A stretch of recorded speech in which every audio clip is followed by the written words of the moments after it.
നമസ്കാരം. ADM നവീൻ ബാബുവിൻ്റെ മരണത്തിൽ CBI അന്വേഷണം ആവശ്യപ്പെട്ടുകൊണ്ട് നവീൻ ബാബുവിൻ്റെ ഭാര്യയും കുടുംബവും ബഹുമാനപ്പെട്ട ഹൈക്കോടതിയിൽ കൊടുത്തിരുന്ന ഹർജി ഇപ്പോൾ ഹൈക്കോടതി വാദം കേൾക്കുന്നു. ഉച്ചയ്ക്ക് ശേഷം ആദ്യത്തെ കേസായി തന്നെയാണ് ജസ്റ്റിസ് കൗസർ എടപ്പക്കം ഈ കേസ് കേൾക്കുന്നത്.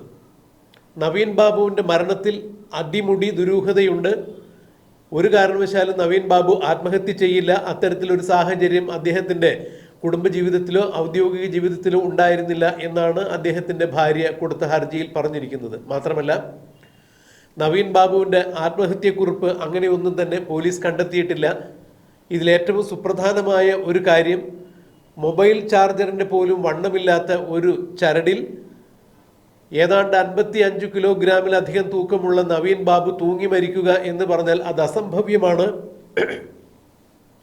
മാത്രമല്ല, പോലീസ് ഇൻക്വസ്റ്റ് റിപ്പോർട്ട് തയ്യാറാക്കുമ്പോൾ ഞങ്ങൾ ആരെങ്കിലും അവിടെ ഉണ്ടായിരിക്കണം എന്ന് നവീൻ ബാബുവിൻ്റെ കുടുംബക്കാർ പറഞ്ഞിട്ട് അത് ഒരു കാരണവശാലും കണ്ണൂർ കളക്ടറോ കണ്ണൂരിലുള്ള പോലീസ് ഉദ്യോഗസ്ഥന്മാരോ അനുസരിച്ചില്ല.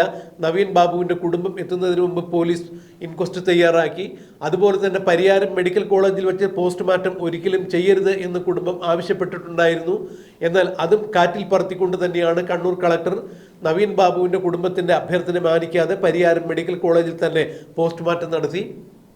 നവീൻ ബാബു കൈക്കൂലി മേടിച്ചു എന്ന് പറയുന്ന TV പ്രശാന്തൻ ജോലി ചെയ്യുന്ന സ്ഥലമാണ് കണ്ണൂർ പരിയാരം മെഡിക്കൽ കോളേജ്. മാത്രമല്ല, നവീൻ ബാബുവിനെതിരെ അപകീർത്തികരമായ പരാമർശങ്ങൾ ഉയർത്തിയ, നവീൻ ബാബു കൈക്കൂലിക്കാരനാണ്, അഴിമതിക്കാരനാണ് എന്ന് പരാതി ഉയർത്തിയ PP ദിവ്യയുടെ, കണ്ണൂർ മുൻ ജില്ലാ പഞ്ചായത്ത് പ്രസിഡന്റായ, കണ്ണൂരിലെ സാരി ഉടുത്ത പിണറായി എന്നൊക്കെ വിശേഷിപ്പിക്കുന്ന കണ്ണൂരിലെ തലയെടുപ്പുള്ള CPM നേതാവായ PP ദിവ്യയുടെ ഭർത്താവ് അജിത് ജോലി ചെയ്യുന്നതും കണ്ണൂർ പരിയാരം മെഡിക്കൽ കോളേജിൽ തന്നെയാണ്.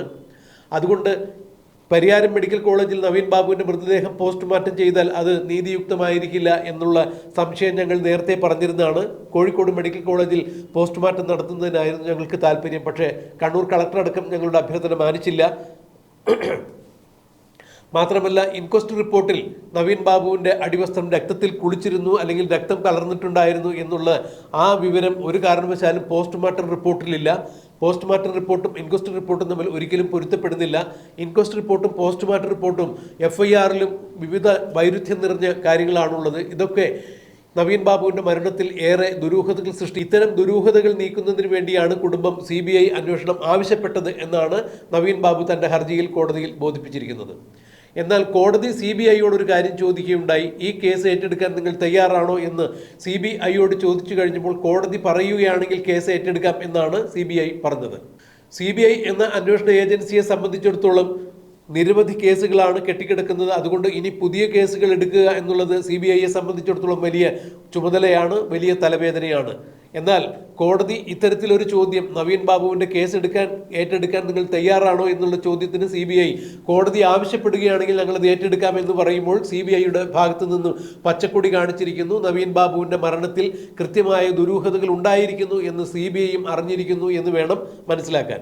അതെന്തായാലും ജസ്റ്റിസ് കൗസർ എടപ്പക്കത്ത് പറഞ്ഞത് ഈ കേസിൽ CBI അന്വേഷണം വേണം എന്നുള്ളതാണോ അതോ CBI അന്വേഷണം ഈ കേസിൽ അനിവാര്യമാണോ എന്നുള്ളതാണ് പരിശോധിക്കപ്പെടേണ്ടത് എന്നതാണ്.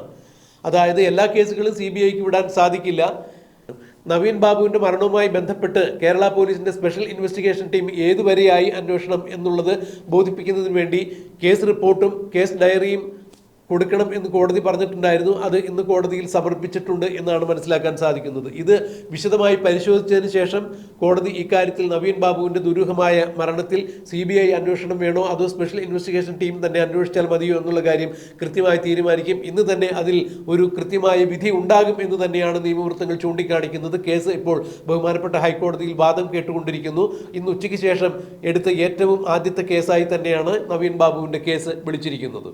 എന്തായാലും ഈ വിഷയത്തിൽ CBI അന്വേഷണം വരികയാണെങ്കിൽ പിണറായി വിജയൻ അടക്കമുള്ള ആളുകളിലേക്ക് പലവിധ ദുരൂഹമായ വിവരം തേടി CBI ചെല്ലും എന്ന് തന്നെയാണ് അറിയാൻ സാധിക്കുന്നത്. നവീൻ ബാബു മരണപ്പെട്ടത് കണ്ണൂരിലുള്ള CPMൻ്റെ ലോബികളുടെ ചില ഭൂമാഫിയകളും കോറി മാഫിയകളും നടത്തിയ പ്രവർത്തനങ്ങൾക്കെതിരെ നിന്നതിൻ്റെ പേരിൽ അഥവാ അത്തരം വിഷയങ്ങളുടെ കൃത്യമായ വിവരങ്ങൾ നവീൻ ബാബുവിന് അറിയാമായിരുന്നു. കണ്ണൂരിലും പരിസര പ്രദേശങ്ങളിലും നടന്ന 5000 കോടി രൂപയുടെ ഭൂമി ഇടപാടുകൾ, ക്രമക്കേടുകൾ, അതുപോലെ തന്നെ CPMൻ്റെ പ്രമുഖരായ പല നേതാക്കളുടെയും ബിനാമികളുടെ സംരംഭങ്ങൾ ഇത്തരത്തിൽ പലവിധ വിഷയങ്ങളെയും കുറിച്ചുള്ള കൃത്യമായ വിവരങ്ങൾ, അനധികൃത ഇടപാടുകളുടെ രേഖകൾ നവീൻ ബാബുവിൻ്റെ കയ്യിലുണ്ടായിരുന്നു. അതുകൊണ്ട് തന്നെയാണ് നവീൻ ബാബുവിനെ ഇവരെ ആസൂത്രിതമായി കൊലപ്പെടുത്തിയത് എന്നാണ് ഇപ്പോൾ കേരളത്തിൻ്റെ പൊതുബോധവും മനസാക്ഷിയും വിശ്വസിക്കുന്നത്.